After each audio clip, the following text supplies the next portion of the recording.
disorders. And she also has a global health leadership certification. So Mary, nice to have you. Yeah. And then it's my pleasure to have the opportunity to introduce Dr. Mark Lindsay. He's an assistant professor of medicine at Harvard Medical School and an attending cardiologist at Massachusetts General Hospital. Dr. Lindsay received his Bachelor of Science at Vanderbilt University.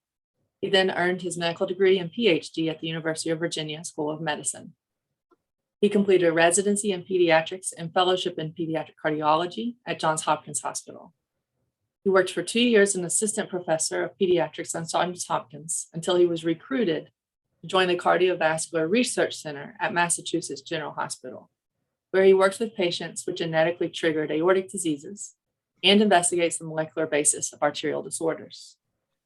It is an honor to have him here with us to talk about translation of therapeutics from mice to men, and I'll be happy to moderate this session. If you have any questions, please feel free to put them in the Q&A box. If you prefer to have your questions be anonymous, I will collect these and then try to make sure we get through as many of them as we can at the end. And if you have any concerns, then also please feel free to put that in the Q&A box. All right, so I'm going to pass the baton to Mark.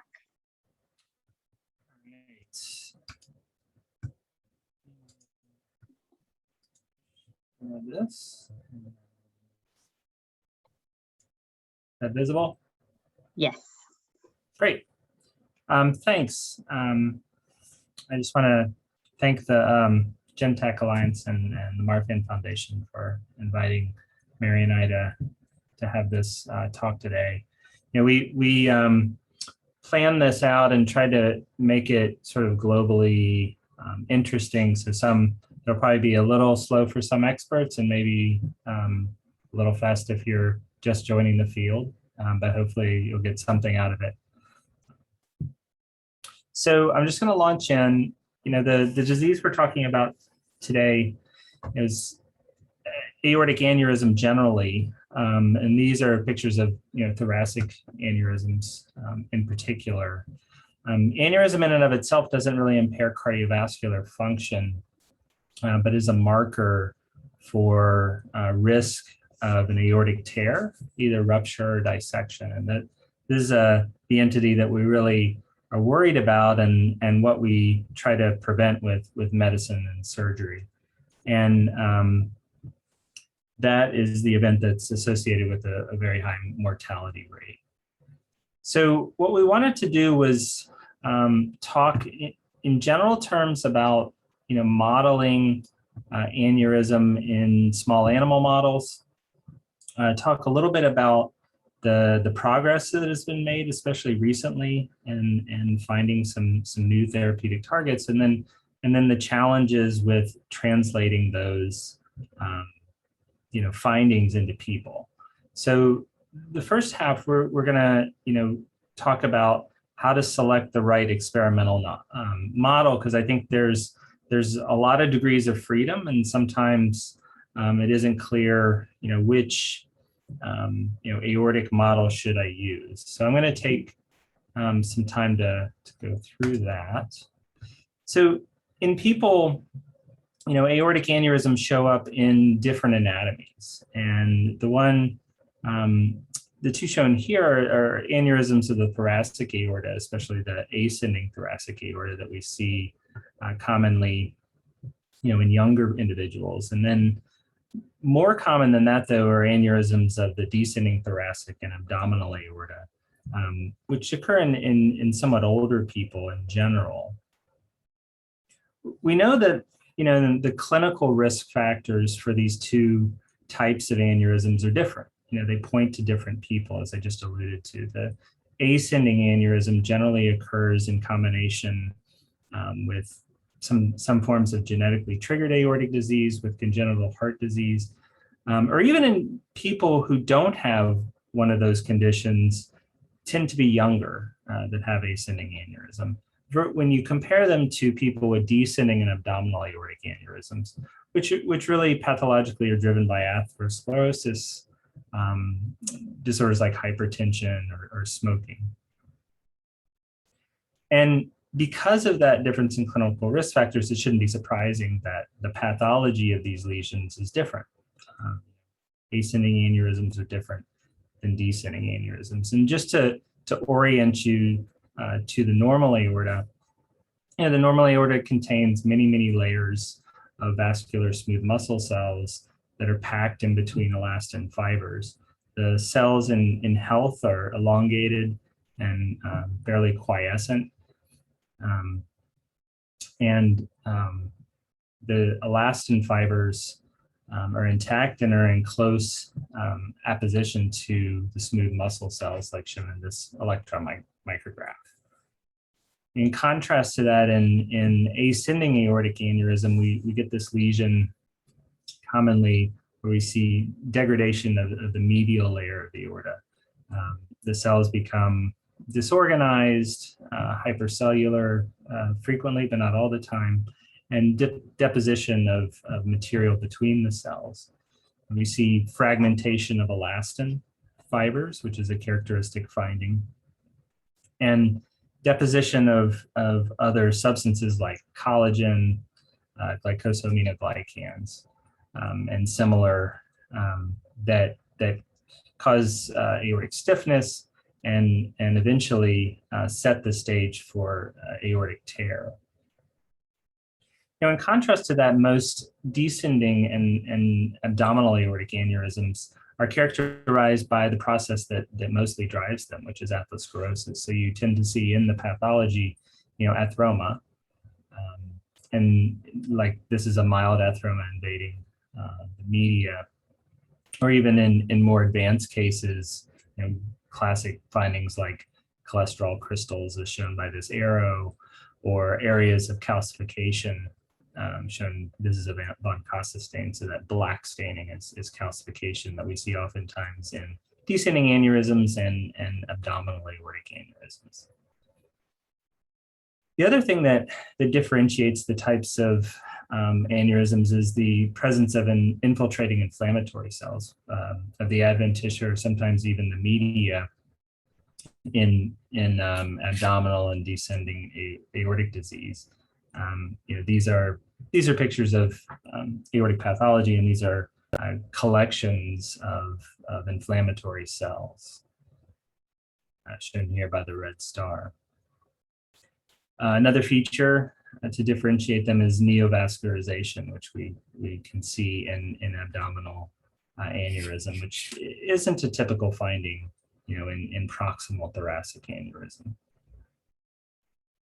We see this also in, just in human imaging studies. There have been many studies like this over time. This happens to be one of ours, that if you look at the imaging characteristics of ascending and descending aneurysms, you get a sharp discrepancy in findings like calcification and atherosclerosis and projections in the different populations, reflecting the different pathologies at work.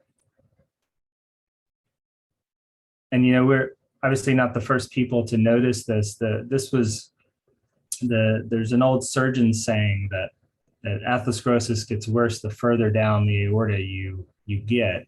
And this was proven actually in a long time ago by some aortic transplants in dogs.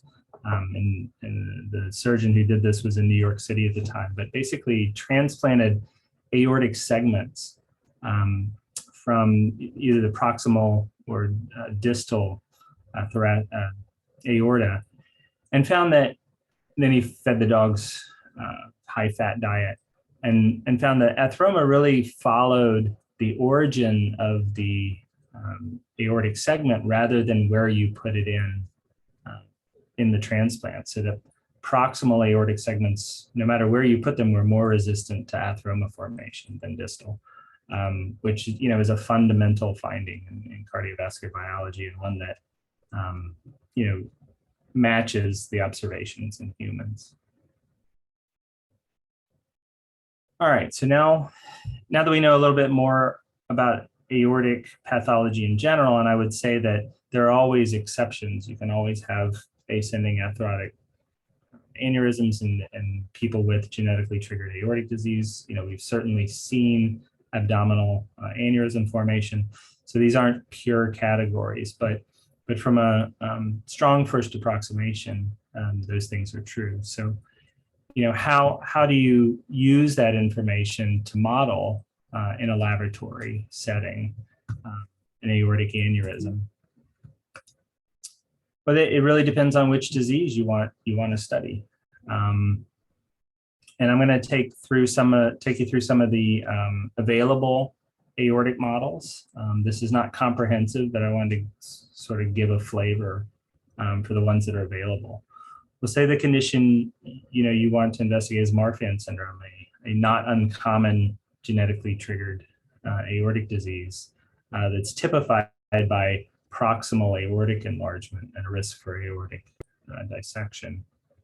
Well, there are very nice mouse models of Marfan syndrome that really recapitulate a lot of the findings that we see in people, not just proximal aneurysm, but other features of the condition, bony differences and mitral valve disease, and so forth. But certainly not the only model. You can go to Jackson Labs and look up, every allele of FBN1 that's been produced. This is from a nice review that I'll feature a little later in the talk that describes some of the FBN1 mouse models. But the two most commonly used are, one is the point mutation at cysteine 1039.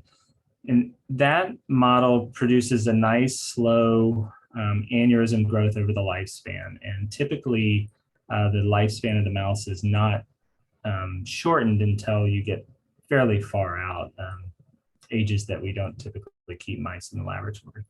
The other, following along with echocardiography and seeing if you can change the rate of aortic growth.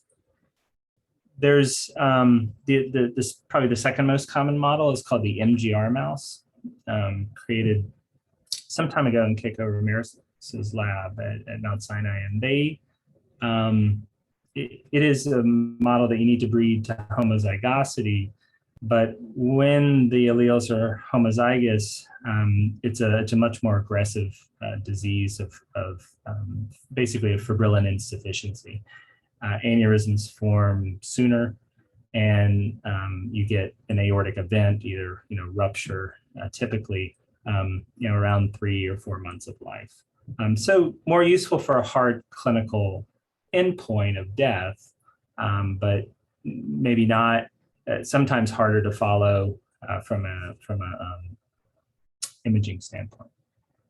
So the models have their different models have different uses. What about this condition? This is Loeys-Dietz syndrome. It's caused by loss of function mutations in different members of the canonical TGF-beta signaling pathway. There recently, I guess not so recently, now been developed mouse models of this condition. I believe the receptor mice shown here are now at Jackson. People want to access them, but these are point mutants in the TGF-beta receptors, TGF-BR1 or TGF-BR2, that cause a reproducible vascular disease in mice. They cause dissection, and typical findings of aortic disease. You could follow them by echocardiography or grade histology. Similarly, you can use a haploinsufficient TGF-B2. TGF-B2 mutations are seen in people with thoracic aortic aneurysm, and it's a known loss of function genetic mechanism. So just using the haploinsufficient mice will nicely create a proximal aortic aneurysm. If you read any published literature on genetically triggered aortic disease, people always mention vascular Ehlers-Danlos syndrome as being on the list of conditions associated with proximal aneurysm. And it is, it's at a much lower rate. Aneurysm in this human condition does occur, although it's much more common to have just arterial dissections in mid-sized muscular arteries. That being said, there are now mouse models being created of collagen 3 point mutants, and the mice very nicely will dissect and have mortality. So a way to model that condition, which actually is typified by dissection and not by aneurysm. And then just kind of round out genetically triggered conditions. A very common clinical entity that we see is familial thoracic aortic aneurysm, or FTA or FTAD. And these in non-syndromic populations have been found to be associated with mutations in vascular smooth muscle contraction apparatus. So both the myosin and the actin of smooth muscle, and mutations in those genes and some of their related regulators have been shown to mediate proximal aortic aneurysm. This work has been led, primarily by Dr. Milowitz, and some of the mouse models their lab has created, an MYH11 mouse, which is a point mutant in a known important residue in the smooth muscle myosin that does create aortic dysfunction, and can be used to model cellular events in that disease. Similarly, their lab has just published quite recently an ACTA2 model. ACTA2 encodes smooth muscle actin, and this is another point mutant of an arginine that is known to be important and creates quite clear aortic disease with contractile dysfunction. Interestingly, did not create aneurysm, although they go in the paper and sort of describe some of the mechanisms that are at work there, which is really quite interesting. But options are becoming available for this disease, and contractile vasculopathies, which I think is exciting for the field to be able to broaden our observations. And this is a point Mary made that I had forgotten very quite clearly, is that you also need to consider the genetic background, because we know that even in mice, these animals will behave differently in different backgrounds, and so that we know that there are some backgrounds you can breed these same mutations into and get more aggressive or less aggressive disease. And there are people actively working to map those differences, and it's interesting work, but you need to consider the background when you use these mice, and make sure that you understand the background that the mice are on. So I'm going to take a breath and see if, Mary, did you want to weigh in or? I think that's great so far. Okay. Thanks. So I'm going to then, describe, so some models of a more challenging condition, which is to model, which is abdominal aortic aneurysm. It's more challenging because it's polygenic and dependent on some acquired factors in people, and so just harder to model in a laboratory. So going through some of the models that have been published, this is the elastase model, which still pops up from time to time, but basically it's a surgical model where the aorta is clamped and elastase is infused into the lumen and allowed to break down some elastin, and then the animal is reperfused.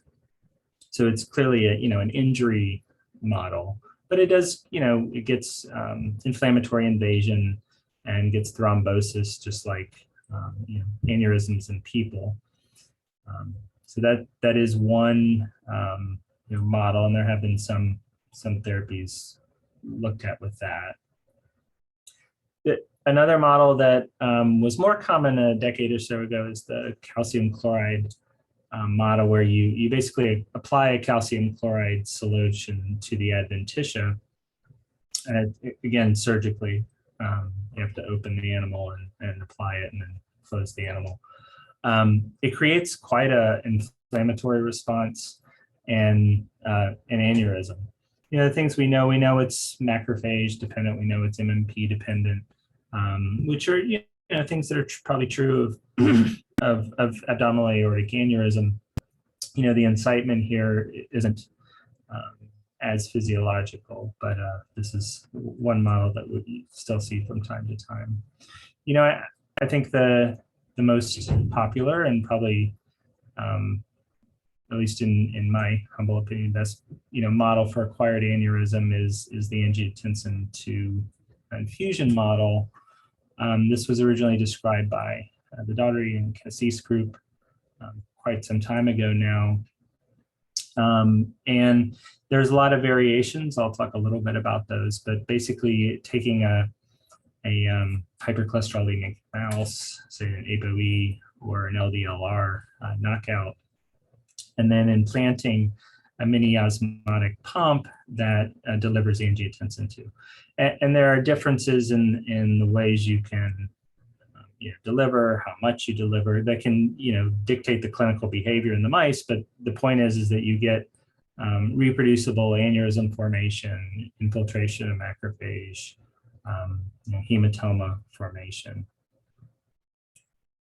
And that the good things about this model is you get a lot of the things you see in people. So you get it's dependent on atherogenesis and lipid signaling pathways. You get medial degeneration. You get thrombosis, which is a feature of abdominal aneurysm. More on a molecular level, endothelial permeability problems, matrix sensitivity. And it's an inflammatory aneurysm like abdominal aortic aneurysm in people. This model has been extensively used. It's been used to look at different genetic perturbations.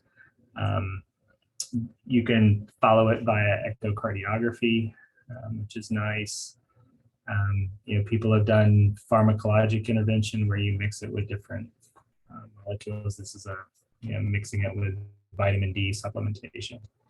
And people have looked at really a large number of findings with this model. You can even track, tears. These mice will form dissections or hematomas, and those can be followed with advanced imaging in the mice. There's variations in terms of, instead of using hypercholesterolemic mice, you can use anti-TGF-beta antibodies that will break the resistance. You can use aged mice instead of ApoE mice that will also create aneurysms where they will not in younger animals. And now people have started making combination models, which are interesting and can be used to really tease apart more complex questions. I think some of them will get harder to interpret the complexity. Like, this is a model that was published recently where a combination of knocking out TG, the transforming growth factor receptor 2, a known aneurysm gene, but just in the smooth muscle compartment, or anti-TGF-beta neutralizing antibodies, plus an Ang2 infusion. So, and you got interesting differences in those disorders.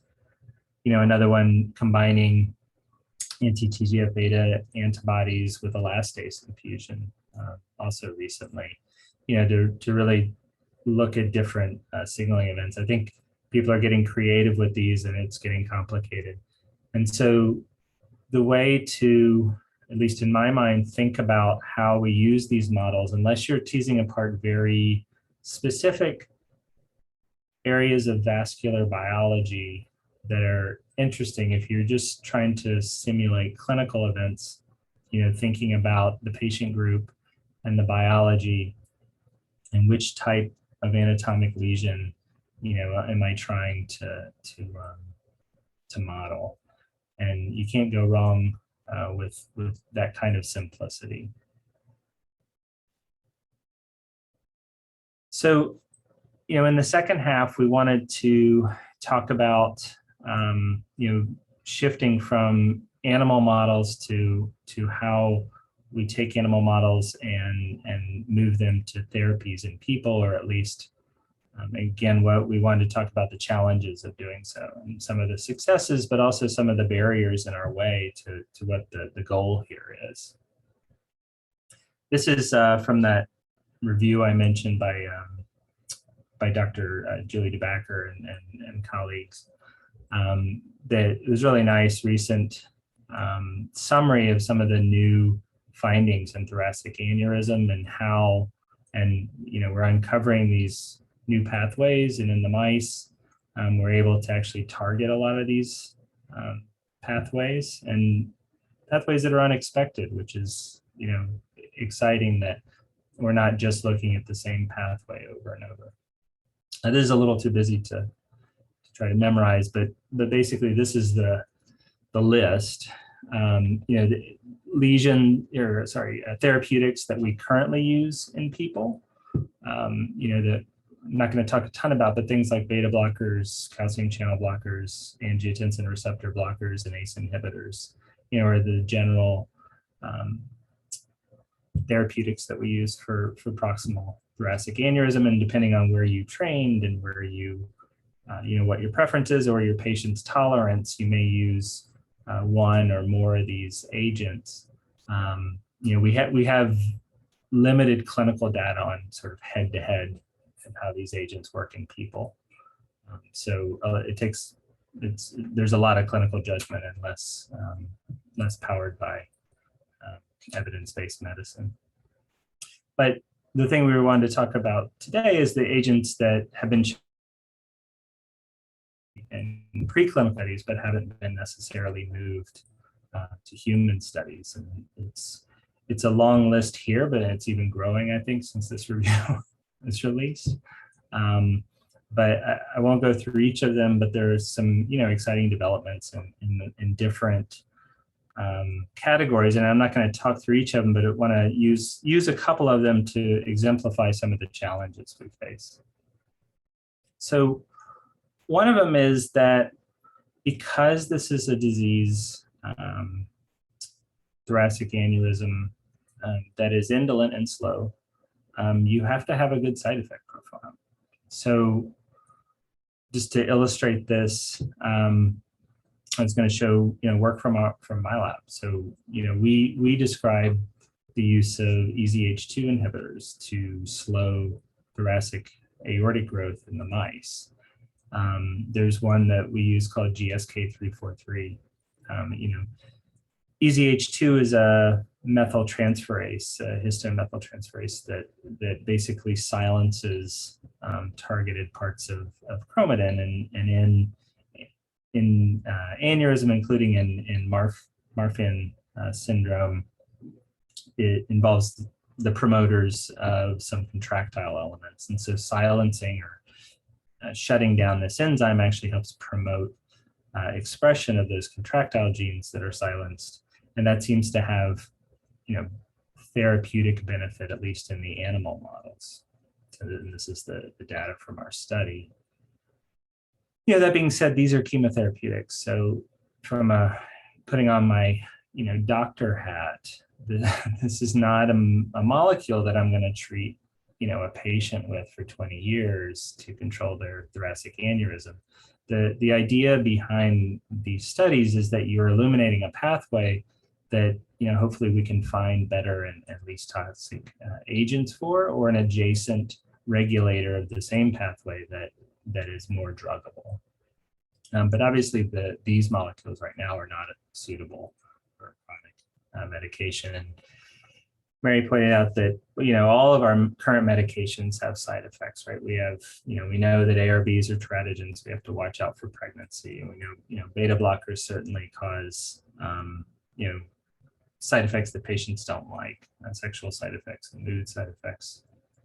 Spironolactone that seems promising can lead to gynecomastia. It's very hard to talk a young man into taking for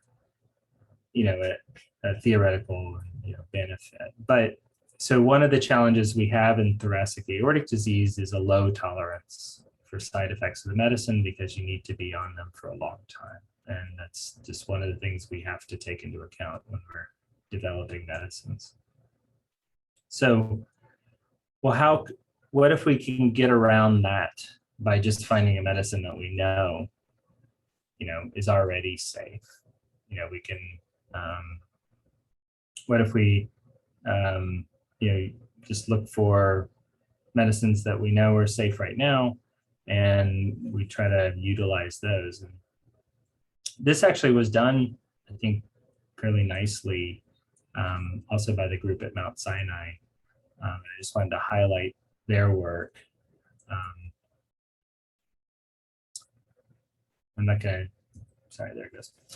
Not to take you through the whole paper, but this was an interesting concept. And they took, aortas from Marfan mice and cells from Marfan syndrome patients, and performed RNA-seq, and then looked for basically pathways that were dysregulated in those cells and in the aortic tissue, and then sort of cross-referenced between the humans and the mice to look for pathways that were dysregulated, in both of those conditions. And they then rank ordered those. A lot of them have to do with dysregulation of the actin cytoskeleton.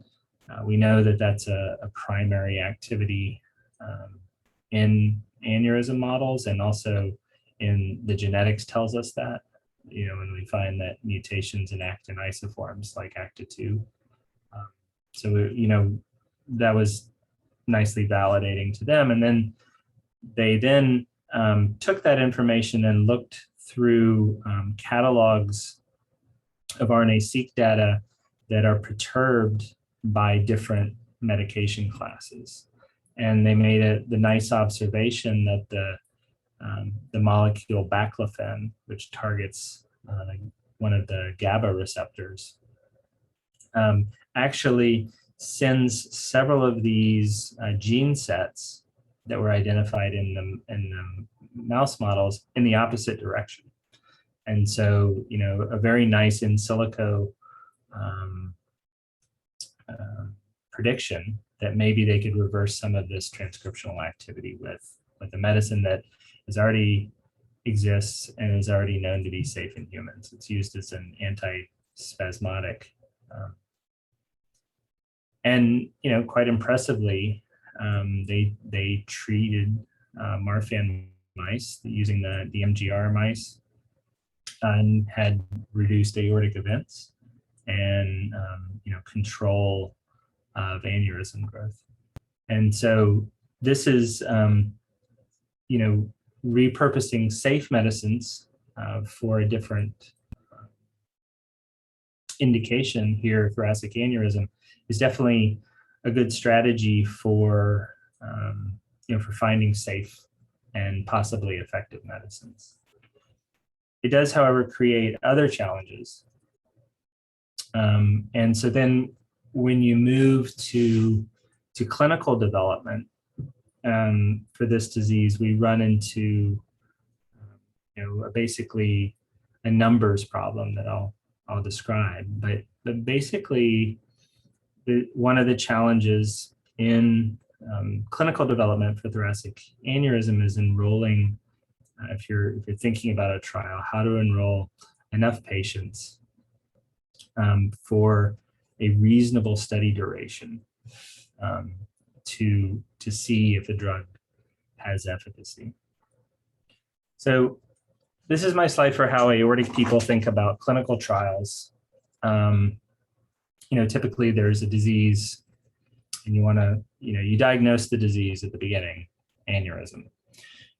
You want to stop an event, which is the thing at the end, and that's either a large aneurysm or even worse, an aortic tear. And so then your primary outcome is growth rate, is the rate at which the aorta grows. We typically think of aortic dissection and aortic surgery as secondary outcomes, not because we want them to be a secondary outcome, but because they're rare enough where it's impractical to power a clinical trial to aortic dissection or surgery. It's not doable mathematically, and so that's why we generally, in aneurysm trials, try to think of the aneurysm as the primary outcome and progression of the aneurysm. Now we have advantages. We know that aneurysm size is linked to risk of tear, so that allows us some confidence in that. But we still run up against this problem, and that the problem is that even in conditions like Marfan syndrome, growth is slow, and that becomes just sort of a problem of numbers of how many patients you need to power a clinical trial and over what time period you would need to power that outcome. So just to kind of summarize that, take baclofen, for instance. Well, it's an FDA approved medicine, but it's off patent. So, where would you get funding to do this clinical trial? There are some funds from the government for doing clinical trials, but at least in the United States, this is underdeveloped. And so sometimes you can get in the range of an R01, several $1 million, but that's probably not going to cover, at least in the US, the size of a clinical trial you need. You can try to get philanthropy. Sometimes institutions are interested in sponsoring trials like this, but it's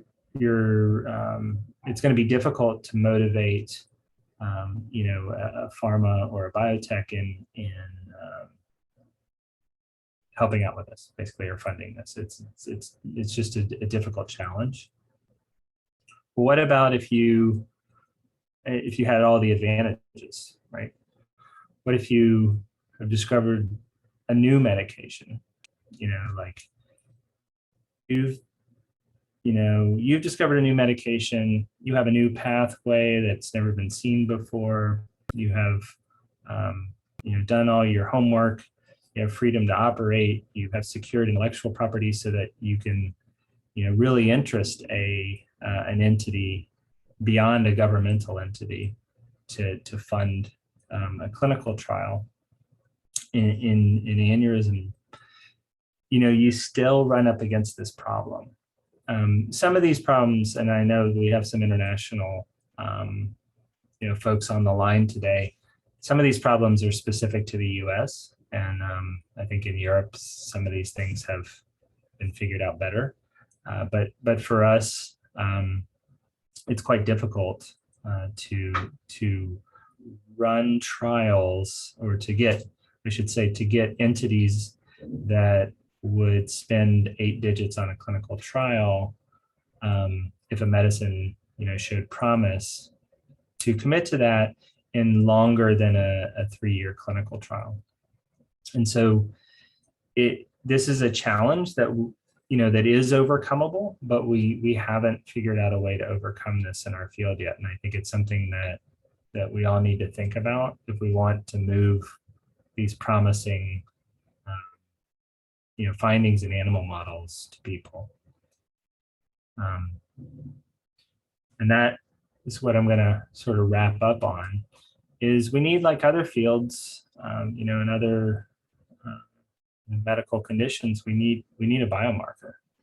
We typically think of aneurysm as its own biomarker. So it's both the biomarker and the disease. We can assay it, it grows, that's our biomarker is imaging. It's also the disease because it drives one of our primary outcomes, which is surgery, and it's also a direct risk for one of our outcomes, which is dissection. But because growth is so slow, we really would benefit from a consensus biomarker. And I think a lot of laboratories have searched and are searching for usable biomarkers, but I don't think we've reached consensus. The classic paradigm, what I'm talking about is in cardiovascular disease anyway, is LDL and atherosclerosis. So you have atherosclerosis or dyslipidemia. You can measure LDL levels. You know that they will eventually predict events like heart attack. If we know in almost every scenario that you lower LDL, you will lower your risk of myocardial infarction. So you can use that as a proxy for risk. And you can use it in a clinical trial, but we don't yet have that. And I not to say that people aren't looking for them or have proposed them, but I don't think as a field we have settled on one and it's something that we need in order to do this kind of work. So this has been kind of a long journey, but and I know I've covered a lot of different topics, so I wanted to leave time for questions. But just to, in conclusion, aneurysms have multiple etiologies, and if you're going to model them, you really want to think about the patient population that you want to study. If you discover a gene that causes aneurysm, proximal aneurysm in children,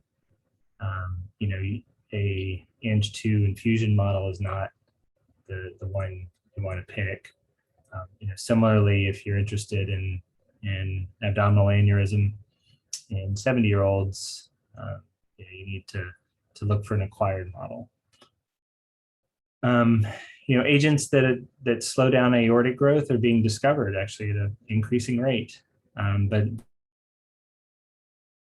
in people, and so we need to think about creative ways to get around that. And I think it's mostly related to the length of clinical trials needed, and therefore high cost. And so the way to get around that is, well, hopefully you guys are creative and think of new things, but the biomarker or an imaging biomarker beyond aneurysm size is something we need to power clinical development in this space. So I just wanted to thank most of all my co-developer Mary here, and then folks in my lab and in my center for their collaboration. Thanks, and why don't we take questions? Or Yeah, fantastic. Thank you so much. This is wonderful and a really nice way, I think, to explain the process and where we are right now. And it seems that a lot of times I'm trying to really push the translational benefit of these therapies, and we're just running into a lot of the same roadblocks, especially exactly what Mark was outlining. So the question I wanted to ask, which was submitted in advance of today's session, Mark, do you think, what is the optimal mouse model for Marfan syndrome research? Those who dissect or those who do not? And I am also happy to give a thought here. I'm very curious what you would say. Well, why don't you start and I'll... Yeah. So this is something that is also, I feel like, in the acquired field. And Alan Doherty and I talk about this all the time with the angiotensin infusion model. And I think that I have a pretty unique position because I don't really view it as either or. And let me explain why. So I have been doing a lot of work with the MGR hypomorphic Marfan mouse. And, generally these mice become dramatically aneurysmal, heterogeneously aneurysmal. But we've never really thought that there was a high incidence of dissection, for example, or at least not as evident as we see with the angiotensin II infusion. But then, I have a very skilled ultrasonographer who does work in the congenital lab and has been doing my mice. And she called me down to the lab and she said, Mary, this MGR mouse has a dissection flap. And she saw it on ultrasound, which is not very easy in a mouse. And I thought, oh, this is great. What if it's been there? And we just haven't really had the sensitivity to pick it up well. We haven't really been doing CTs or MRs of mice very frequently. We just started doing some here. But I also don't view them as entirely different pathologies. And I say that from the mouse side as well as the human side. So I have a patient with Loeys-Dietz syndrome who has a SMAD3 mutation, and I'm taking care of him. And he has, a 4.5 centimeter ascending aortic aneurysm. And I've just been surveilling his whole body. And then this year he's developed a AAA. And so we sat down and he said, I saw that the report describes an intramural hematoma. Right? So where did the intramural hematoma come from? Is there a dissection flap that we hadn't seen? Is he maybe having rupture of some blood vessels that we are not expecting to, become atherosclerotic and then split down the media? But obviously he has both. And I am really strongly suspecting that our mice do as well. And for Alan with the angiotensin II infusion model, a lot of people were saying this is a dissection model, while others were saying it wasn't. And I don't see that that's necessarily that people are right or wrong. I think that just like in the patients, some of these disease processes involve both of those phenotypes.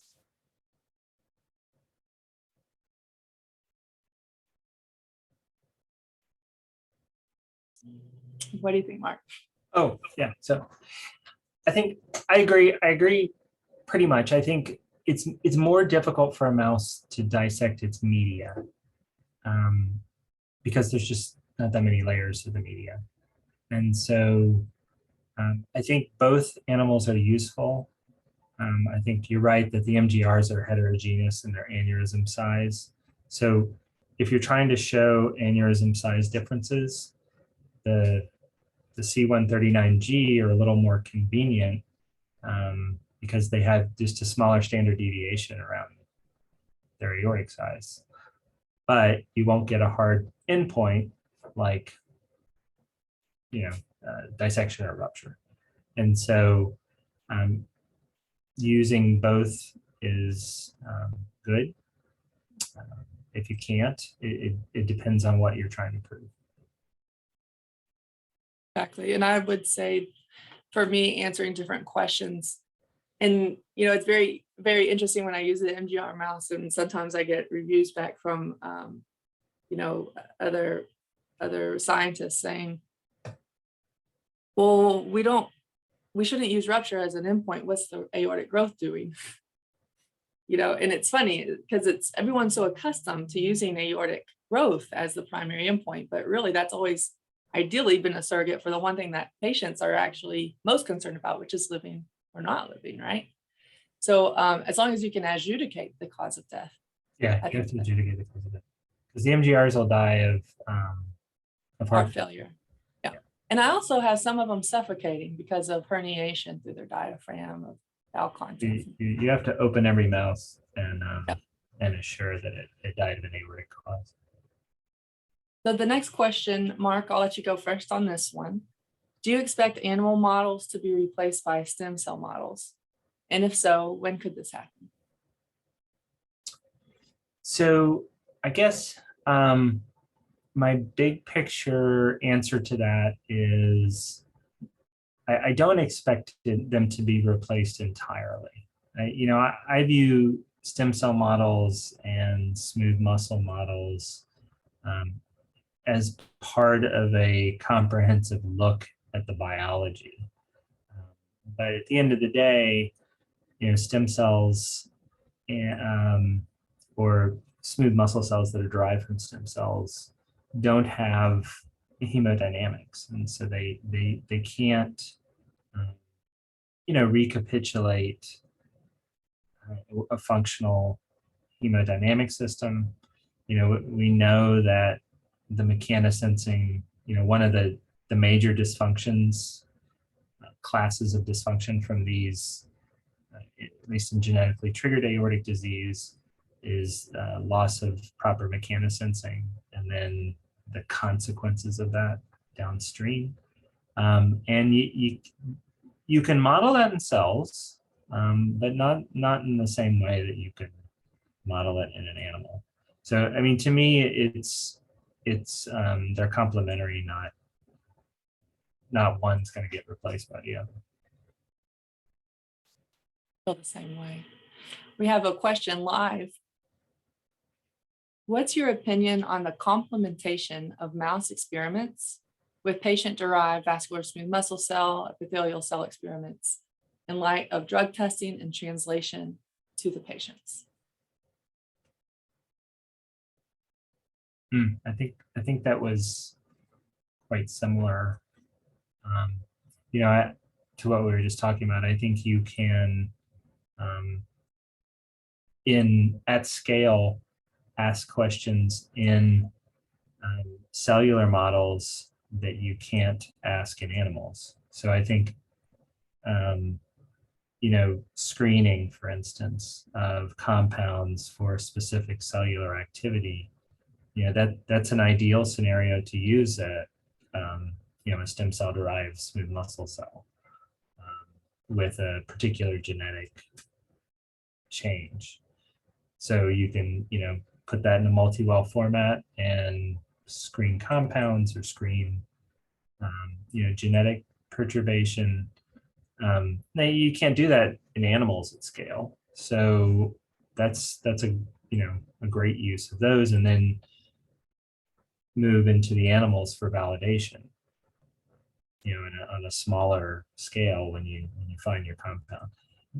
That's kind of the way I look at those. I think that's how I do coordinate those two kind of observations. I have, yeah, sure. Go ahead. Is the fact that we use inbred mice an issue for translation?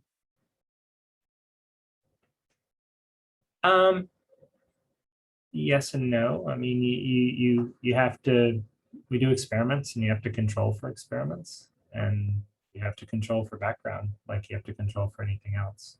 But when you translate to humans, you may have a different genetic milieu. We know that there are polygenic influence on aortic size, where our group has been actively pursuing that. And, we know that that's going to be there in people. So I would say it's not a problem. I would say it's something that you have to incorporate into your thinking and anticipate. I actually kind of view it as an opportunity in a way. So, we can't generate inbred human subjects to test very specific controlled mechanistic questions. The fact that we can in mice gives us an opportunity to just isolate variables, but then we don't necessarily have to use inbred mice if we don't want to allow for genetic complexity. It's just you're not controlling as many variables. And then for me, I don't think that the fact that we use inbred mice means that the mice are just not going to be informative for preclinical studies. So that's what a lot of people is like, oh, well, none of those mice studies are translating. And I would say to look closer at the data. So for me, the losartan ARB story, those mice were getting losartan to gestating mothers when the pups were born, and then receiving it also in breast milk, and then receiving it in drinking water. And we know that losartan is a teratogen in humans. So then when we take a clinical trial and we're giving it to study subjects with an average age of 21, for example, you're really investigating a different stage of the disease, a different time in the process. And so it might not be that it's actually the problem of having an inbred strain, but maybe it's that you're not doing the right time frame in the human studies. Maybe you need to test a drug at an earlier intervention age. And then the question that I would also say for me to you, Mark, is let's just say ideal situation. We have baclofen, we know it's safe. We have a philanthropic donor who's going to give us millions for this, 8-figure millions for this clinical trial. What do we need in terms of infrastructure as a research community so that we can generate the power sufficient to have a pediatric trial with 200 research subjects ready to go within a few months? Is that something we should strive for? Is it even possible? I don't think patient numbers are limited, frankly. I think if you had, like, I think a promising therapy would bring patients out, and we know how to do trials like that.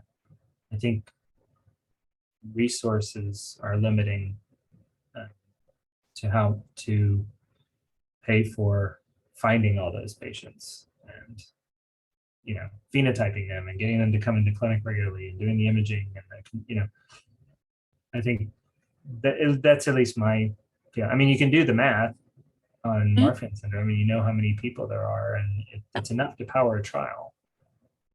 But it's expensive. It's like really expensive. Yeah, so we can mobilize the study if we need to. We just got to find that donor. Yeah, I mean, I think there are some things you can do. You can, and I've, you know, doing having biobanks that are specific for conditions like Marfan syndrome, where people can do experiments in silico to convince themselves in humans ahead of time before a trial that your pathway is also in people and not just in mice. And, you know, those are the things that you can create that would help and enable a clinical trial.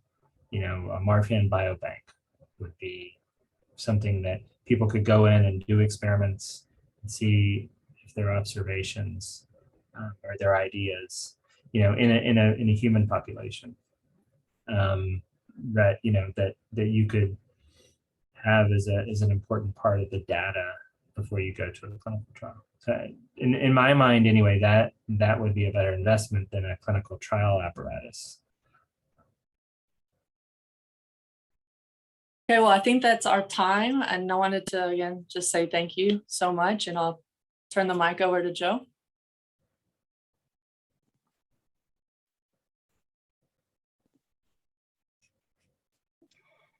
I just want to say thank you again, Dr. Sheppard and Dr. Lindsay, for bringing this informative webinar to the members of the GenTAC Alliance. And thank you everybody for participating today. We will have the recording up in about 3 to 5 days, and we'll send out a notice about that. Okay, thank you all. Take care. Thanks, everybody. Bye.